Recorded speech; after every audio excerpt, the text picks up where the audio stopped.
She supported giving taxpayer-funded coverage to illegals. So while you can't afford to go on vacation with your family, she wants to raise your taxes to pay for health coverage for foreigners. She co-sponsored legislation to protect criminals, hardened criminals, from being deported back to their country of origin. Kamala Harris and her team worked quietly with Barack Hussein Obama and Chuck U. Schumer and Nancy Pelosi and the New York Times, and they launched a coup against a sitting president, and she knew about his condition. What's going on, everybody? Welcome back to the channel. Hope all's good wherever you are. In this video, we're going to watch a short clip from Charlie Kirk's show, which I thought was absolutely terrific. Let's get into it. I'll catch you guys on the back end. You're living through right now a sugar high. There is a Democrat sugar high, and it's going to last a couple weeks. It could even last a month. You see, for over 18 months, the Democrat base has been very sleepy. Not excited about Joe Biden, upset that Donald Trump very well might become the next president. Many of them have even resigned to the fact that Trump was going to become president, especially after that debate. The elevation of Kamala Harris from vice president to the candidate has unleashed an expected and anticipated sugar high. No different than if you were 7 years old and you ate a bunch of Twizzlers and Snicker bars and Hershey candy bars and you have all this energy, but it goes away after about 45 minutes. And that crash is a real one. You are seeing a honeymoon period by the media. When we get an opportunity to expose the record of Kamala Harris, the honeymoon period will fade. But make no mistake, you are about to see a series of polls, a series of news items that show that this is a very close race, and it very well might end up being a very close race. Kamala Harris very well might choose Josh Shapiro as her vice president, or Mark Kelly, and that would make Arizona far more in play than it is right now, and we are doing the work on the ground in Arizona every single day. The entire race has reset. Now, remember, she was ranked the most liberal U.S. senator when she was in the Senate. She ranked and scored to the left of Bernie Sanders. She believes in giving free benefits to illegal aliens. She wants to abolish ICE. She wants to make critical race theory the curriculum of the land. She applauded the defunding of police. She wanted to ban all fossil fuels, get rid of the filibuster. She wants to get rid of fracking. Her staff has some of the highest turnover we've ever seen in Washington, D.C. Kamala Harris' staff exodus, 92% gone in 3 years. Anybody that has been around Kamala Harris knows that she is a... See, Kamala Harris is on TikTok right now, dancing to the new trend. Daisy educated me on it. As Kamala Harris is dancing, Americans are dying of opioid overdoses. As Kamala Harris is dancing, trying to win over Gen Z voters, our border remains wide open. So what does this honeymoon period look like? Well, first of which, Reuters came out with a poll yesterday and shows that Kamala Harris is up 2 points on Donald Trump. You might say, oh, I don't believe that. This is going to be a much closer race than a lot of you are comfortable with.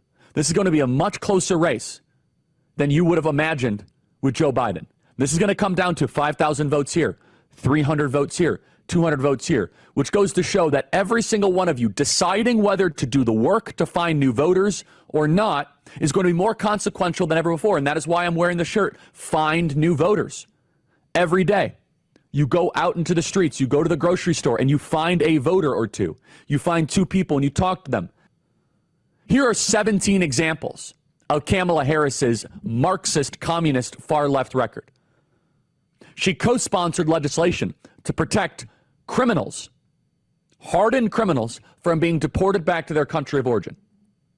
She backed Bernie Sanders' Medicare for All legislation, universal health care. She backed banning private health insurance. If you guys like your health insurance, she wants to take it from you. She supported giving taxpayer-funded coverage to illegals. So while you can't afford to go on vacation with your family, she wants to raise your taxes to pay for health coverage for foreigners.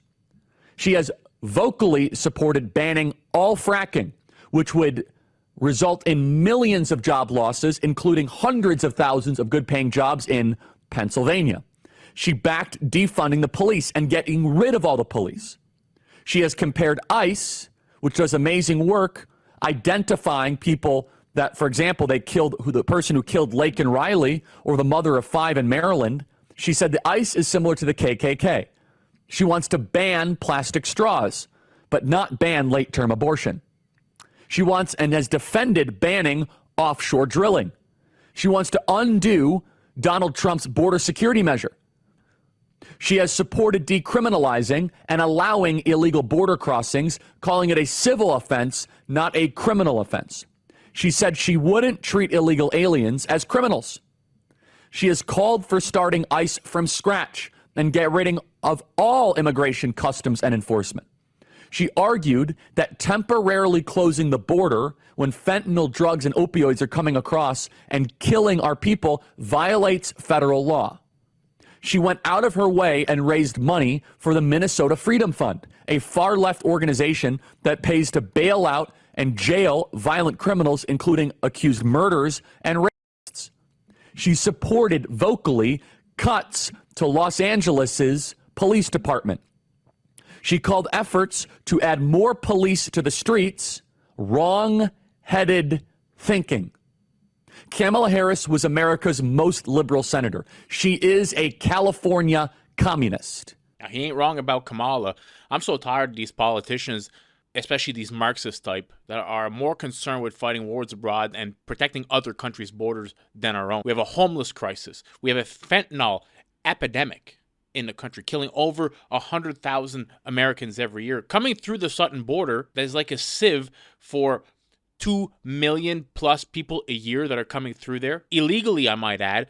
And to put that into context, Philadelphia is the 6th largest city in America, and it's got a population of 2 million people. Not counting the fact that it costs the taxpayers, just like Charlie said, $200+ billion a year in order to feed, house, and give Medicare to the illegals. Like, how much of that $200 billion that we're spending to house, feed, and give Medicare to illegals would it take to just shut down that border? That border, which is on the southern side, controlled by the cartel, who, make no mistake about it, gets paid every time somebody crosses that border. You got to pay a toll fee. You're just enriching, at this point, a military drug gang. I mean, have you guys seen the Mexican cartel? There's sex trafficking going through there. We have enough problems with our own borders before we worry about protecting the borders of some countries halfway across the world. And this is not to mention the other problems we have at home, like the crazy gas prices, inflation. Young people today, good luck buying a home on your small salary that you're making. For most people, the Democrats have set it up so that you will own nothing and be happy with it. These people don't care about you. But he is right about one thing, and I'll give you the poll numbers at the end of the video and what I think needs to really happen.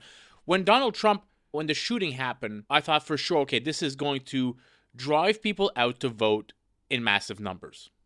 There is no way now that people that probably weren't normally voters would not go vote for this man. And I even thought that it would activate the establishment wing of the Republican Party to go vote for Trump. It would also entice more right-leaning independents to go vote for the guy. And I still think that's the case. I still think that after that, nothing's going to stop these people from going to stand in line to vote for the man. But this did change some things. And I'll tell you why at the end of the video. Let's get back to Charlie's video. She is a liberal that makes Gavin Newsom look like a moderate. And by the way, I'm not even touching the surface about how she probably supports, we don't have it on the record yet, state-sanctioned kidnapping of children under the trans agenda. Where does Kamala Harris stand on puberty blockers for 11-year-olds? Where does Kamala Harris stand on taxpayer-funded abortions? Kamala Harris is a cold, cruel, cunning opportunist. She couldn't care less about the suffering of Gen Z not being able to own a home. She could not care less. She does not have the sympathy or the empathy about the 110,000 plus Americans that died from drug overdoses. Kamala Harris knew that Joe Biden was sick and not up to the task, and she worked with Obama, Pelosi, and Schumer and led him to the slaughter and is now taking his throne. In fact, this is something we're hearing more and more in focus groups from voters on the ground. Play cut 110. I think that if the DNC would have taken this path maybe 2 months ago, when these same problems existed, I might have leaned towards Kamala, our vice president. Now, knowing the things that they've been hiding in plain sight from the American public. I cannot find it in myself to vote for a Democrat, and potentially I might never vote for a Democrat again. Good for you. This guy's an honest person, and I hope that there are millions of honest people that think the same way. Kamala Harris is a coup plotter. Kamala Harris is the Brutus to Joe Biden's Caesar. Kamala Harris was part of a shadow campaign. It's so obvious. On debate night, she wasn't there with Joe Biden. The aesthetics and the visual showed her awfully presidential. She was ready for this, but she allowed the process to play out. Kamala Harris and her team worked quietly with Barack Hussein Obama and Chuck U. Schumer and Nancy Pelosi and the New York Times, and they launched a coup against a sitting president, and she knew about his condition. Now, I'll give you the numbers of the new Emerson State poll here. Donald Trump up 6 in Arizona against Kamala. Georgia, 2, pretty tight. Michigan up 1, very tight. Pretty much tied in Wisconsin, which is one of the hardest states to poll. Now, Kamala Harris, she's really going for the black voters, the suburban women, the Gen Zers. She's on TikTok right now doing all the ridiculous dances. But here's an interesting thing is that Donald Trump did not do as well in 2020 as he did in 2016 with white voters. The white working class voters, which you would think would be his core base. But he did improve in almost every other group. He improved in blacks, he improved in Hispanics. But white men didn't show up in big numbers. Quite fascinating data when I looked at this today, because I would have thought the opposite. Not necessarily the opposite, but I would not have thought that the big drop-off would have been with white voters. But there was a big difference from 2020 versus 2016. So we have to be not necessarily fearful from or scared of, but we want to make sure in 2024, if you're going to vote, that you actually go to vote. There's a lot of people that say, oh, I'm pro-Trump, I'm Republican, I vote conservative, but they don't actually make it to vote. They don't fill out their ballot. This is generally young men, young white men, according to this poll. So if you're a young guy out there, young women tend to be more diligent than young men in order to, when it comes to filling out stuff, they're crossing their T's, dotting their I's. So if you're a young guy out there, make sure you go vote. Don't just assume that this is going to be a victory for the good guys. Wish we could get rid of online voting and this voting 2 weeks before. I wish it could all has to be done in person, make it a national holiday, get it done within a day or two.